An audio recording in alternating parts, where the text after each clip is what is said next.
நம்ம சேனல்ல என்ன பார்க்க போறேன்னு பார்த்தீங்கன்னா, ஆகஸ்ட் 27ஆம் தேதி அன்று விநாயகர் சதுர்த்தியானது வருகிறது.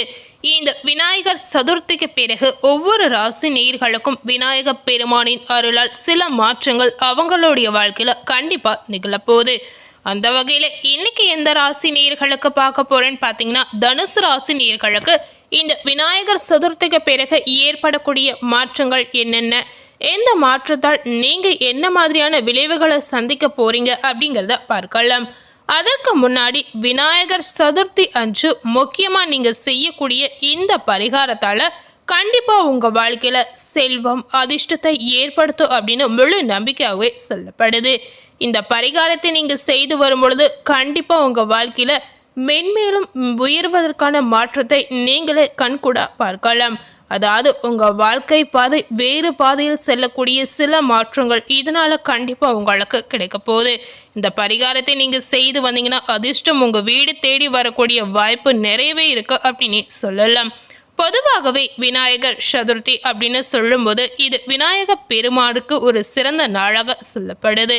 அதாவது விநாயக பெருமானுக்கு உகந்த நாளாக, ஒரு மங்களகரமான நாளாக இந்த நாளை சொல்லலாம். இந்த வருடம் ஆவணி மாதத்தில் வரக்கூடிய வளர்பிறை சதுர்த்தியை விநாயகர் சதுர்த்தி என்று கூறுகிறோம். இது வருடத்திற்கு ஒரு முறை மட்டுமே வரக்கூடிய சதுர்த்தி என்பதால் அன்றைய தினத்தில் அனைவரும் விநாயக பெருமானை வழிபாடு செய்வாங்க. இப்படி விநாயக பெருமானை வழிபாடு செய்யும் பொழுது விநாயக பெருமானுக்கு பிடித்தமான பொருட்களை வைத்து நீங்க இந்த பரிகாரத்தை செய்து வந்தீங்கன்னா கண்டிப்பா அவருடைய அருள் உங்களுக்கு பரிபூரணமாக கிடைக்கப்பட்டு உங்களுடைய வாழ்க்கையில இருக்கக்கூடிய தரித்திரம் அனைத்துமே நீங்கி அதிர்ஷ்டம் தேடி வரக்கூடிய வாய்ப்பு இதனால் உங்களுக்கு ஏற்படும். பொதுவாகவே ஒவ்வொரு தெய்வத்திற்கும் உகந்த நாட்கள் என்று சில நாட்கள் இருக்கிறது. வருடத்திற்கு ஒரு முறை வரக்கூடிய நாட்கள் மிகவும் பிரசித்தி பெற்ற நாட்களாக சொல்லலாம்.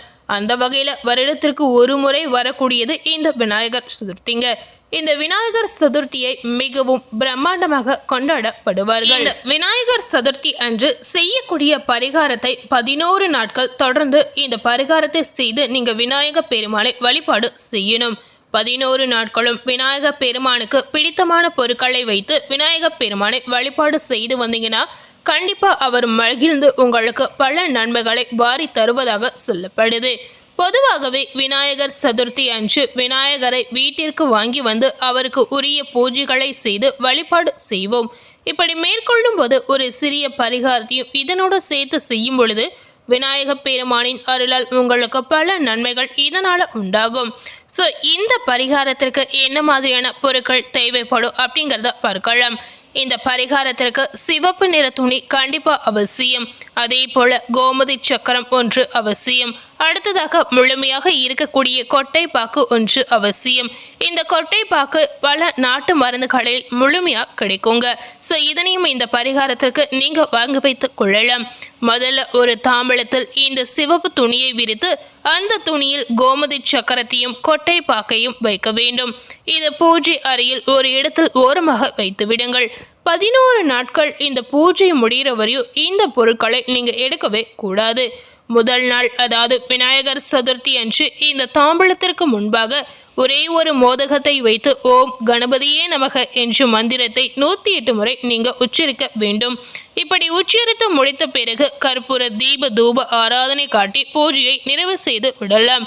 அதே போல அடுத்த நாள் இதே தாம்பலத்திற்கு முன்பாக 2 மோதகத்தை வைத்து அதே மந்திரத்தை 108 முறை உச்சரிப்பது அவசியம்.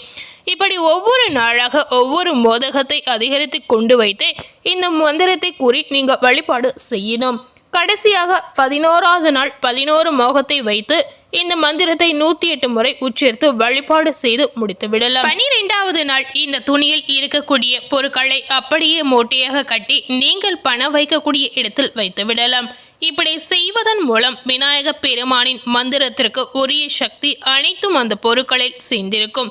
ஏற்கனவே அந்த பொருட்களில் பல தெய்வீக சக்தி இருக்கும் பட்சத்தில் விநாயகரின் மந்திரமும் அதனுடன் சேர்ந்திருக்கும் பொழுது உங்க வாழ்க்கையில இருக்கக்கூடிய துரதிர்ஷ்டம் அனைத்தும் நீங்கி அதிர்ஷ்டம் ஏற்படும்.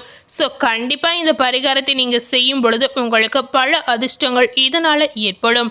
அதே போல இந்த மோதகத்தை என்ன செய்யணும் அப்படின்னு பார்த்தீங்கன்னா, பூஜை முடிந்த பிறகு வீட்டில் இருப்பவர்கள் மட்டுமே இந்த மோதகத்தை சாப்பிட வேண்டும். ஸோ அவசியம் இந்த பரிகாரத்தை தனுசு ராசி நேயர்கள் அனைவரும் விநாயகர் சதுர்த்தி அன்று செய்து பார்த்து கண்டிப்பாக உங்கள் வாழ்க்கையில் மென்மேலும் அதிர்ஷ்டம் வளர்வதற்கு இது உதவலாம்.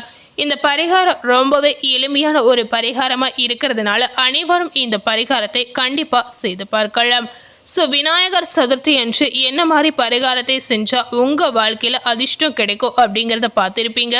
அதே போல இந்த விநாயகர் சதுர்த்திக்கு பிறகு விநாயக பெருமானின் அருளால் தனுசு ராசி நேயர்களுக்கு என்ன பலன் கிடைச்சிருக்கு அப்படிங்கிறத பார்க்கலாம். தனுசு ராசி நேயர்களுக்கு இந்த ஆவணி மாத கிரக நிலைகளை ஆராய்ந்து பார்க்கும் பொழுது கண்டிப்பா உங்க வாழ்க்கையில பல மாற்றங்கள் நிகழ்வதற்கான அறிகுறி நிறையவே இருக்கு அப்படின்னு சொல்லலாம். இந்த நேரத்தில் உங்களுடைய ராசிநாதன் குரு சப்தமஸ்தானத்தில் சென்றிருக்கிறார். அவரோட சுக்கிரனும் இணைந்திருக்கிறார். இரண்டும் முரண்பாடான கிரகங்களின் பார்வையும் உங்களுடைய ராசியில் பதிகிறது.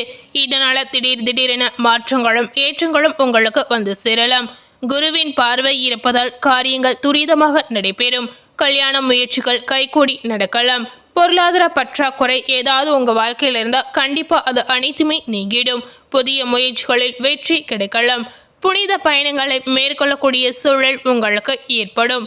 அதே போல 6க்கு அதிபதி 8ல் வருவது ஒரு வகையில் நல்ல நேரம் அப்படின்னு சொல்றாங்க. யாரு உங்களுடைய ராசியில 6க்கு வராரு அப்படின்னு பார்த்தீங்கன்னா சுக்கிர பகவான் உங்களுடைய ராசியில 6க்கு அதிபதியாய் இருந்து 8ஆம் இடத்திற்கு வருகிறார். இதனால உங்களுக்கு பார்த்தீங்கன்னா கெட்டவன் கெட்டிடில் கிட்டிடும் ராஜயோகம் என்பதற்கேற்ப எதிர்பாராத சில நல்ல சம்பவங்கள் உங்க வாழ்க்கையில நடைபெறும். பிறருக்கு பொறுப்பு சொல்லி வாங்கி கொடுத்த தொகை உங்களுக்கு வந்து சேரும். பொது நலத்தில் இருக்கக்கூடிய நேயர்களுக்கு அதிகார பொறுப்புகள் கிடைக்கலாம். புனித பயணம் செல்லும் வாய்ப்பு ஏற்படும். உத்தியோகத்தில் உள்ள தனுசு ராசி நேயர்களுக்கு பணிபுரியும் இடத்தில் இருந்த பிரச்சனை நல்ல முடிவிற்கு வரலாம்.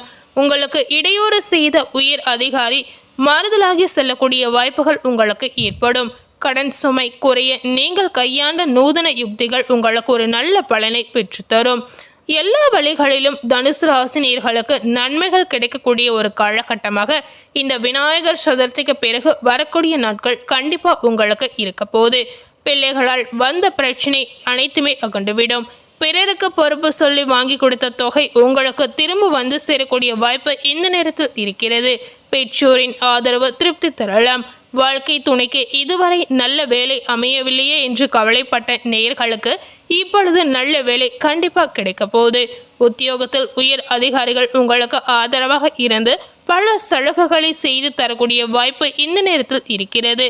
ஒரு சில தனுசு ராசி நேயர்களுக்கு பணிபுரியும் இடத்தில் இருந்து விருப்ப ஓய்வில் வெளிவந்து சுய தொழில் தொடங்கக்கூடிய முயற்சியில் நீங்க ஆர்வம் காட்டுவீர்கள். ஸோ இந்த காலகட்டம் உங்களுடைய சிந்தனைக்கு ஏற்ப உங்களுடைய எண்ணங்களுக்கு ஏற்ப கண்டிப்பாக மாறக்கூடிய ஒரு பொன்னான காலகட்டமாக உங்களுக்கு இருக்க போகுது. செவ்வாய் பகவான் உங்களுடைய ராசிக்கு லாபஸ்தானத்திற்கு வரும்பொழுது சொத்துக்களால் நல்ல ஆதாயம் நல்ல லாபம் கண்டிப்பாக உங்களுக்கு கிடைக்கலாம். பூர்வீக சொத்து சம்பந்தப்பட்ட பஞ்சாயத்துகள் முடிவிற்கு வரலாம். புகழ்பெற்ற ஆலயங்களுக்கு சென்று வழிபட்டு வரக்கூடிய யோகம் உங்களுக்கு ஏற்படும். பிள்ளைகளின் எதிர்கால நலன் கருதி நீங்க எடுத்த முயற்சிகளில் உங்களுக்கு வெற்றி கிடைக்கலாம். அவர்களின் மேற்படிப்பிற்கு சம்பந்தமாகவோ அல்லது வெளிநாடு சென்று பணிபுரிவது சம்பந்தமாகவோ முயற்சி செஞ்சீங்கன்னா கண்டிப்பா அனுகூலமான ஒரு பலனை உங்களுக்கு பெற்றுத்தரும். அதே போல உங்களுடைய ராசிக்கு லாபாதிபதியான சுக்கிரன் பாக்கியஸ்தானத்திற்கு வரும்பொழுது பொருளாதார வளர்ச்சி அதிகரிக்கும். உங்களுடைய ராசிநாதன் சுக்கிரன் குருவிற்கு பகை கிரகம் என்பதால் திடீரென லாபம் வருவது போலவே திடீரென விரயங்களும் உங்களுக்கு வந்து கொண்டே இருக்கலாம். யாரையும் நம்பி எதையுமே செய்யவே கூடாதுங்க. சுப விரயம் அதிகரிக்கும். இடமாற்றம் இனிமை தரும் விதத்தில் அமையலாம். பொது வாழ்வில் உள்ள தனுசு ராசி நேயர்களுக்கு புதிய பொறுப்புகளும் பதவிகளும் கண்டிப்பா கிடைக்கலாம். வியாபாரம் மற்றும் தொழில் செய்யக்கூடிய நேயர்களுக்கு போட்டிகள் அகலலாம். உத்தியோகத்தில் உள்ளவர்களுக்கு தலைமை பதவிகள் கண்டிப்பா உங்களை தேடி வரும். கலைஞர்களுக்கு கௌரவம் அதிகரிக்கும். மாணவ மாணிகளுக்கு நல்ல மதிப்பெண் இந்த நேரத்தில் கிடைக்கலாம். பெண்களுக்கு குடும்ப சுமை கூடினாலும் அதை சமாளித்து வரக்கூடிய தைரியம் உங்களுக்கு இருக்க போது. வருமானம் பெண்களுக்கு போதுமானதாக இருக்கலாம். ஸோ இந்த விநாயகர் சதுர்த்திக்கு பிறகு தனுசு ராசி நேயர்களுக்கு ஏற்படக்கூடிய நல்ல விஷயங்கள் என்ன மாதிரி விஷயத்தில் உங்களுக்கு விளைவுகள் ஏற்பட போகுது அப்படிங்கிறத பார்த்துருப்போம். ஸோ இந்த வீடியோவை நீங்கள் பார்த்து பயனடைந்த மாதிரி உங்கள் ஃப்ரெண்ட்ஸ் அண்ட் ஃபேமிலி பார்த்து பயனடையணும்னு நினச்சிங்கன்னா இந்த வீடியோவை உங்கள் ஃப்ரெண்ட்ஸ் அண்ட் ஃபேமிலிக்கு லைக் பண்ணி ஷேர் பண்ணுங்கள். மேலும் இது போல ஒரு புதிய தகவலை தெரிந்து கொள்ளணும் அப்படின்னு நினைச்சீங்கன்னா மறக்காம நம்ம சேனலை சப்ஸ்கிரைப் பண்ணி அதே போல பக்கத்தில் இருக்கக்கூடிய பெல் பட்டனையும் மறக்காம பிரஸ் பண்ணிடுங்க. தேங்க்யூ.